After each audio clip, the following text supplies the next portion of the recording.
It took some time and effort to get my hair to this point. I abused my hair so much that it was really dried out and breaking. That is what led me to start my healthy hair journey, so my hair would stop breaking and look and feel great. A few years later though, I had a setback due to protein overload, but now my hair's recovered from that and I love the way it looks, feels, and acts. In both instances of getting my hair to recover and get to a good place, there were 8 things that really helped my hair thrive, and I'm going to share them with you. I like to get regular trims because it's really helped by getting rid of damaged hair, which has allowed the healthier hair on my head to thrive. I get my hair trimmed pretty much at every salon visit, and I typically visit the salon only when I get a relaxer touch-up, which is around every 10 to 12 weeks.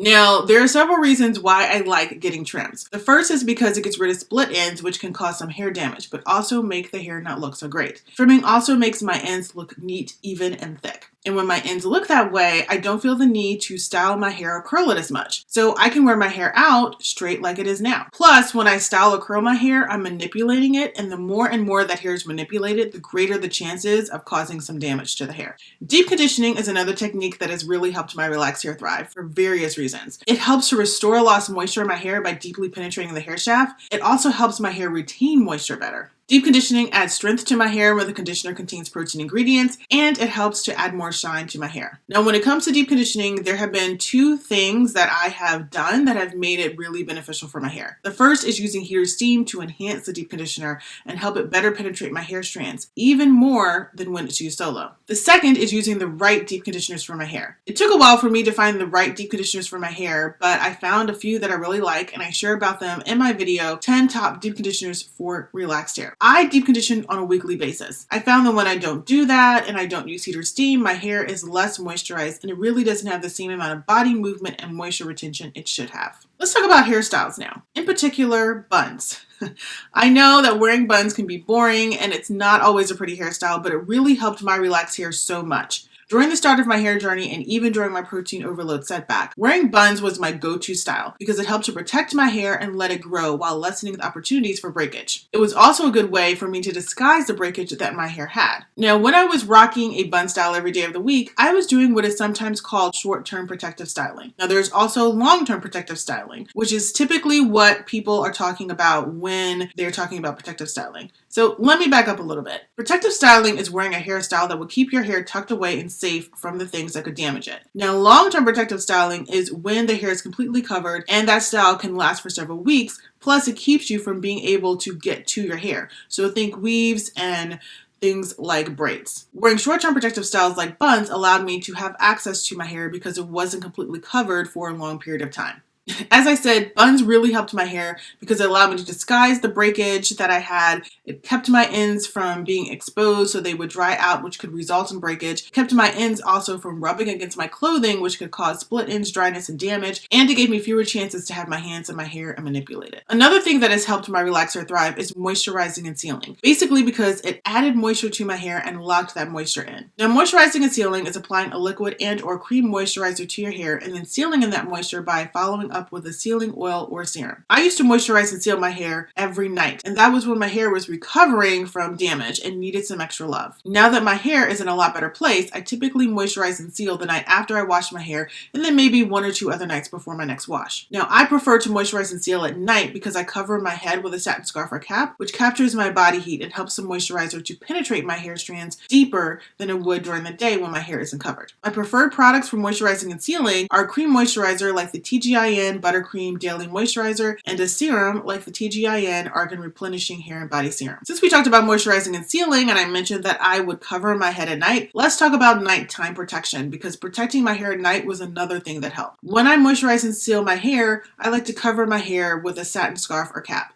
Now, I don't just do it after I moisturize and seal. Whenever I go to bed, I cover my hair with a satin scarf or cap. And I do this for 3 reasons. The first is that covering my hair with satin helps to reduce the friction on my hair strands that can come from rubbing on cotton fabric. And when my hair rubs on cotton fabric, that can cause dryness and breakage. Covering my hair at night helps to retain moisture because the satin doesn't pull out the moisture like the cotton does. Covering my hair with satin helps to keep it in place so it doesn't end up tangled in the morning. I personally can't imagine not covering my hair at night, as I've been doing it for years now, even before I started my healthy hair journey. I mentioned earlier that when I deep condition, I like to use heat or steam, so let's talk about hair steaming, which is just the use of moist heat on the hair to open up the hair follicles and the scalp, allowing for better moisture absorption. Now, hair steaming has helped my hair a lot because it's got many great benefits, such as improving hair elasticity, reducing hair breakage, increasing moisture retention, and it also helps with cleaning the scalp by loosening up buildup and dead skin cells. Now, steaming really helped my hair recover from protein overload. It was something that during that period of time of recovery, I was doing on a weekly basis. So I bought a tabletop hair steamer online and have been using that since then.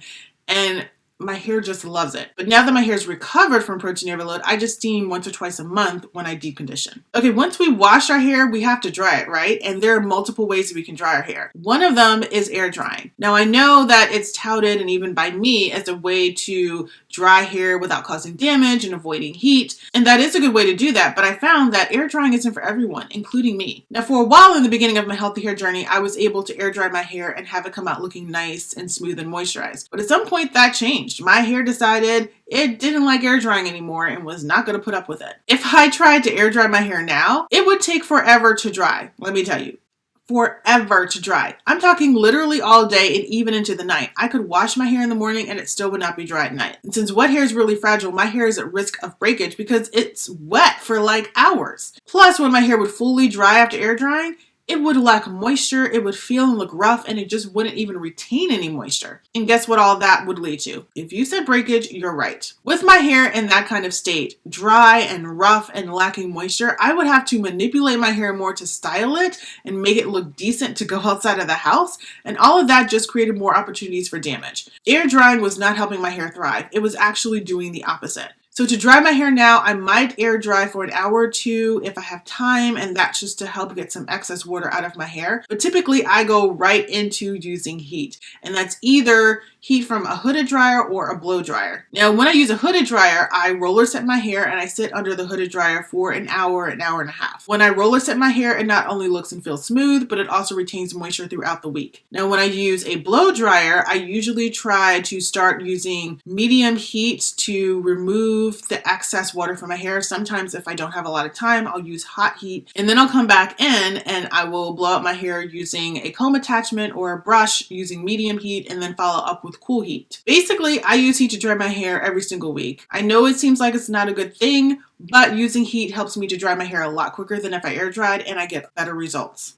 All right, this is something that might ruffle a few feathers because when it comes to chemical relaxers, I don't feel comfortable applying them to my hair myself. I just don't. I get a hair professional to do it, a licensed hair professional, not someone who does hair in their kitchen. The reason is a relaxer is a strong chemical that needs to be applied correctly to not cause damage to the scalp or hair. I personally have no training in hair care. Plus, I know I don't have the patience to apply a relaxer to my own hair. It takes some patience. I mean, it's all I can do to properly apply the conditioners and moisturizers that I use. Forget about a chemical. By leaving my relaxer applications to professional, I feel I'm greatly decreasing the potential for relaxer overlap, over-processing, and under-processing. Now, I know not all hairstylists and hair professionals do relaxers correctly, so it's really important to find one that can do them well if that's the route you want to go. It can take asking a lot of questions and quizzing them, and it's also really important that the hairstylist will listen to you because you know what's good for your hair. What is one thing that has helped your relaxed hair to thrive?